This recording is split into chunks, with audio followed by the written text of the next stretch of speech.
وقتی مهمون ویژه داری و قول دادی جوجه بزنی، منقلم نداری. بریم ببینیم چه عذاب در میاد. بعد از شستشو جوجه ها رو میریزیم تو محلول زعفرون و ادویه. خوب وزن میدیم تا مواد به خورد جوجه ها بره و 1 ساعت بهش زمان میدیم. فلفل، سیر و پیاز رو خورد میکنیم، به همراه ماست و آب لیمو به مواد اضافه میکنیم.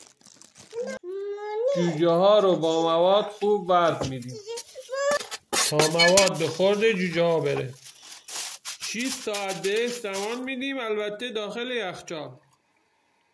سیخ جوجه رو داخل آب قرار میدیم تا نرم بشه و جوجه ها رو به سیخ میزنیم.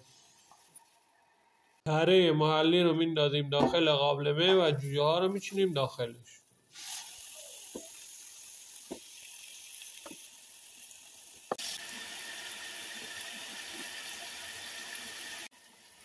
جوجه همون آماده است، بریم سراغ گوجه همون.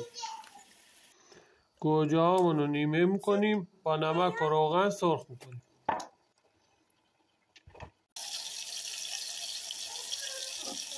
این هم یه جوجه کباب نرم آبدار مجلسی.